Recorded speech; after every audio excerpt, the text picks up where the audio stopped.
میرا دل بدل دے، میرا دل نحمدہ ونصلی ونسلم علی رسولہ الکریم، اما بعد۔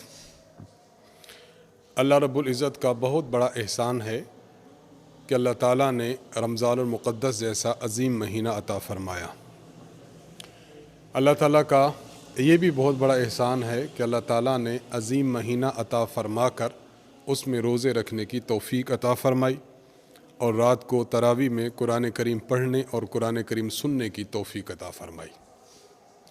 یہ اللہ تعالیٰ کا بہت بڑا احسان اور بہت بڑا کرم اور بہت بڑا فضل ہے۔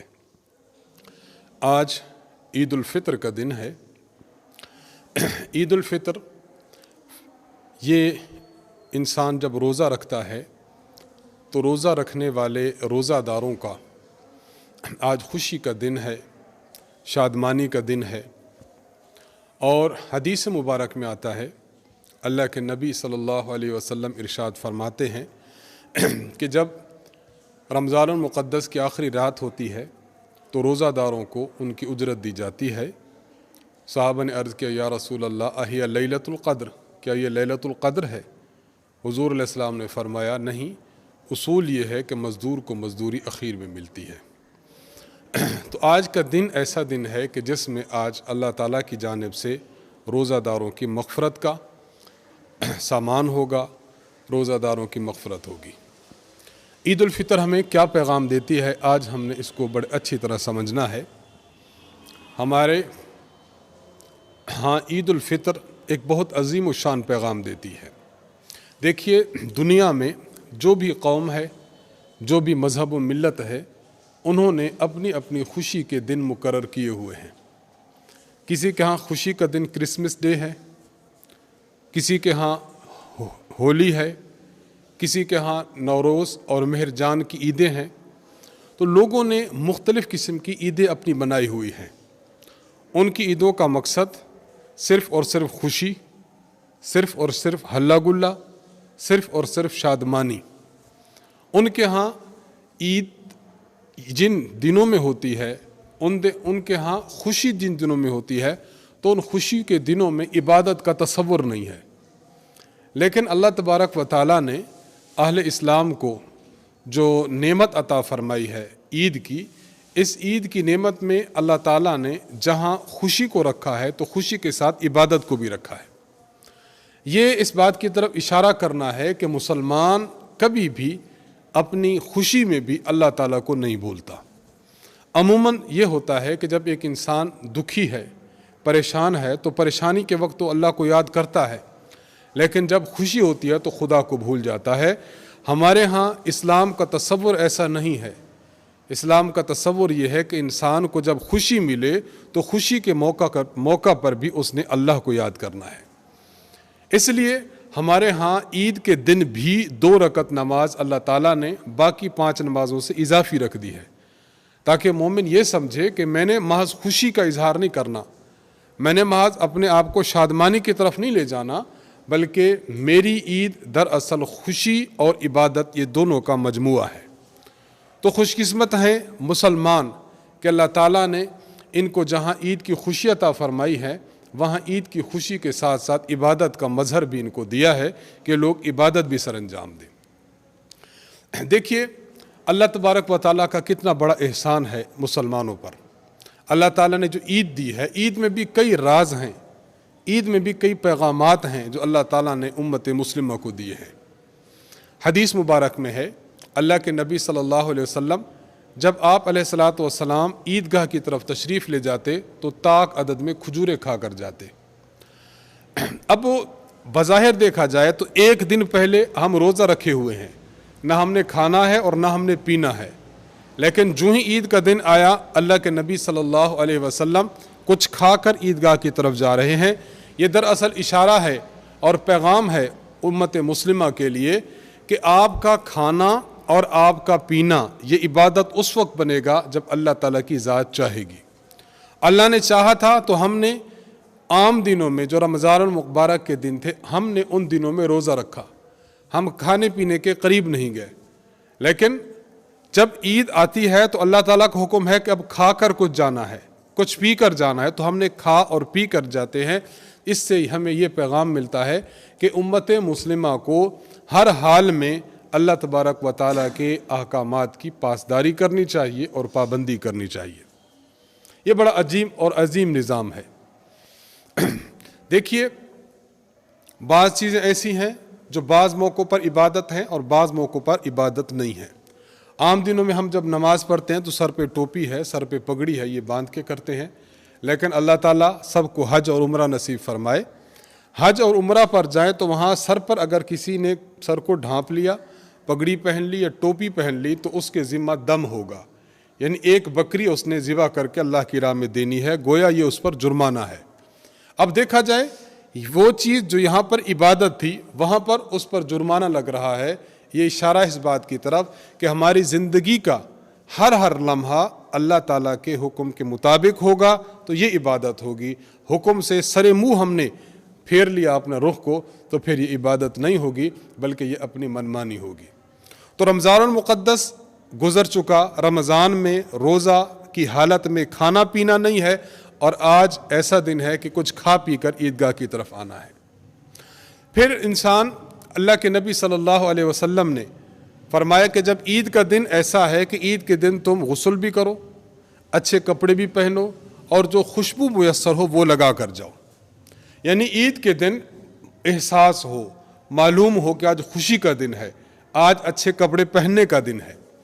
حدیث مبارک میں ہے، اللہ کے نبی صلی اللہ علیہ وسلم فرماتے ہیں، ان اللہ یحب ان یرا اثر نعمہ علی عبدہ، اللہ تعالیٰ کو یہ بات بہت محبوب ہے کہ اللہ تعالیٰ اپنی نعمت کا اثر اپنے بندے کے جسم پر دیکھے، اپنے بندے کے احوال پر دیکھے۔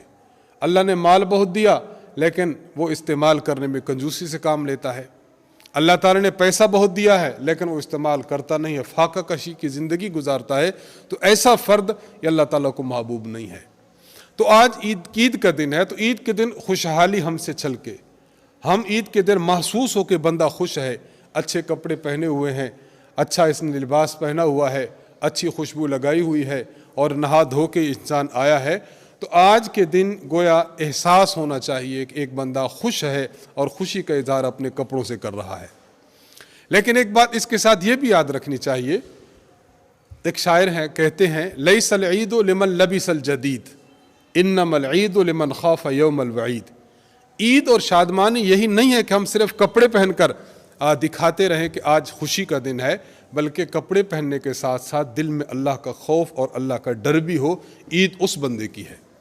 گویا عید محض خوشی کا نام نہیں، خوشی بھی ہونی چاہیے، ساتھ ساتھ اللہ کی ذات کا خوف اور ڈر بھی ہونا چاہیے۔ تو آج کا دن اچھے کپڑے پہننے کا دن ہے، اچھے کپڑے پہننا یہ اشارہ ہے ہمارا اس بات کی طرف کہ ہم اللہ تعالیٰ کی دی ہوئی نعمت کا اظہار کر رہے ہیں۔ خدا تعالیٰ جو ہمیں نعمت دی ہے، آج ہم اس نعمت کا استعمال کر رہے ہیں، اس سے اللہ تعالیٰ کی ذات بہت خوش ہوتی ہے۔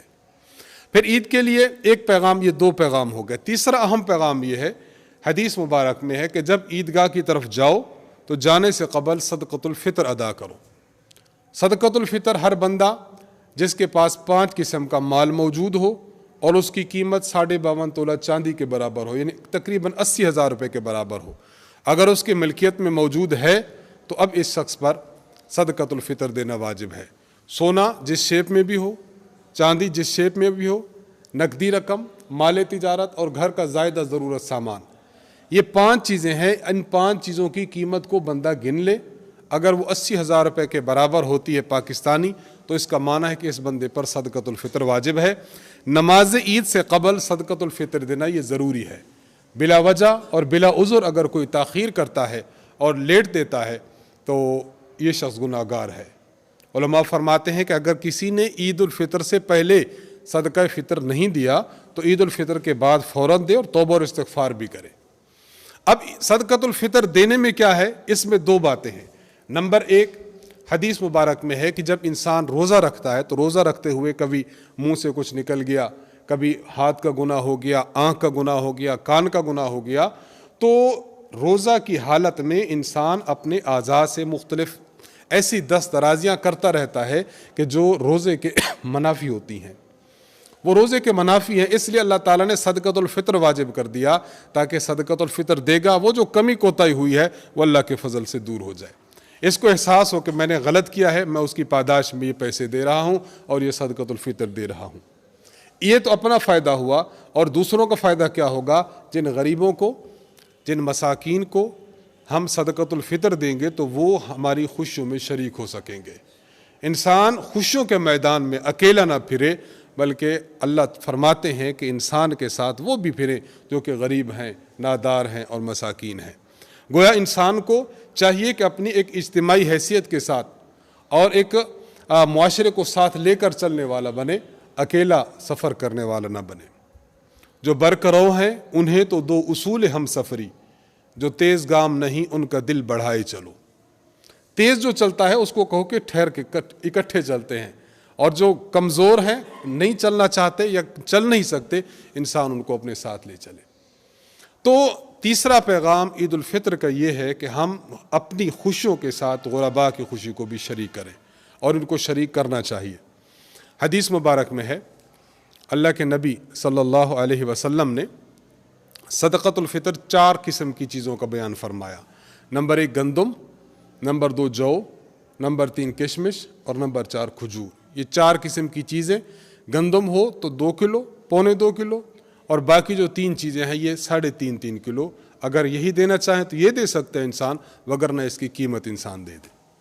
چوتھی بات، جب ہم عیدگاہ کی طرف آتے ہیں، عیدگاہ میں سماع ہے، مسلمان جمع ہیں ایک دوسرے کو۔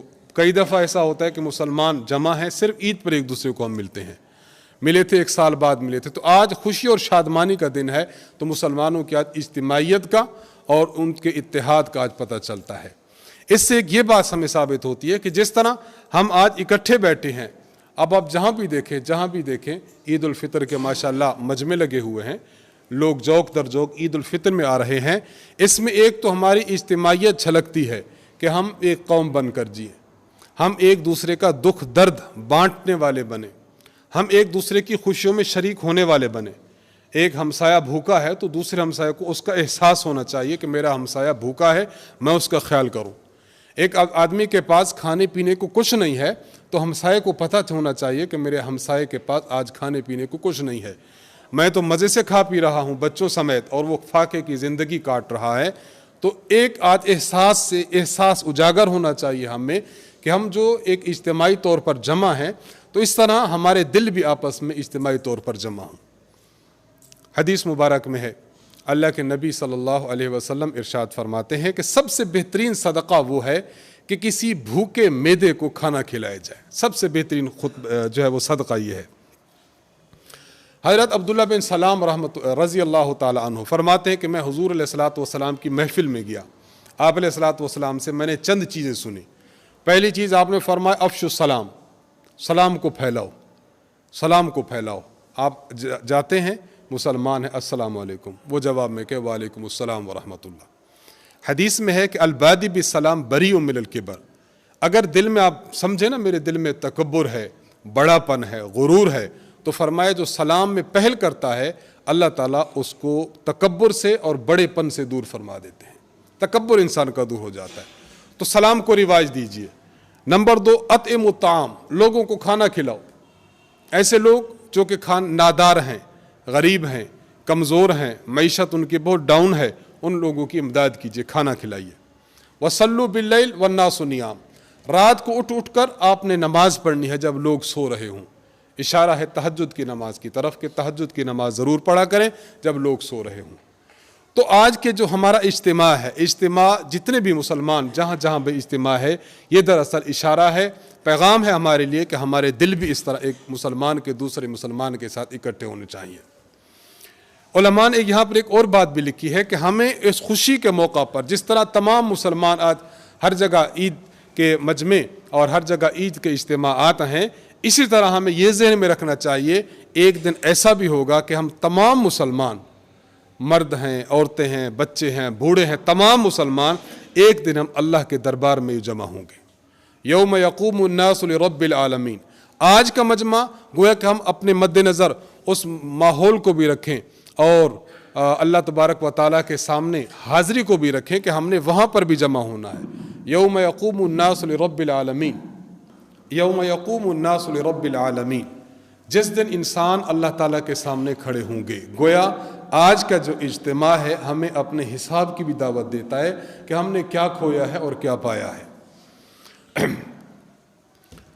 حدیث مبارک میں ہے اللہ کے نبی صلی اللہ علیہ وسلم ایک زینے پر چڑھے، زینے پر چڑھے، آپ نے فرمایا آمین. پھر دوسرے زینے پر چڑھے، آپ نے فرمایا آمین. پھر تیسرے زینے پر چڑھے، آپ نے فرمایا آمین.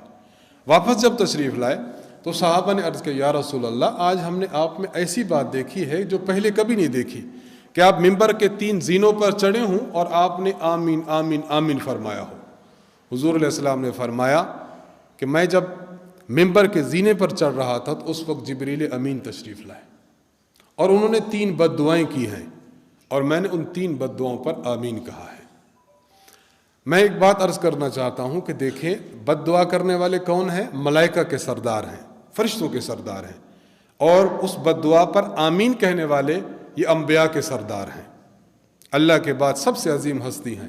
اب آپ بتائیے کہ جس شخص کے بارے میں بد دعا ہوگی اس شخص کی ناکامی کا اور اس شخص کے جو ہے نا دنیا اور آخرت میں نقصان والا ہونے کا کتنا بڑا خسارے والا بندہ ہے. آپ علیہ الصلوۃ والسلام نے فرمایا جبریل امین میرے پاس آئے تھے، انہوں نے بد دعا کی تھی. انہوں نے بد دعا کی کہ خواب و خاسر ہو جائے، نقصان والا ہو جائے وہ شخص جس نے رمضان کو پا لیا اور اس نے اپنی مغفرت نہیں کرائی.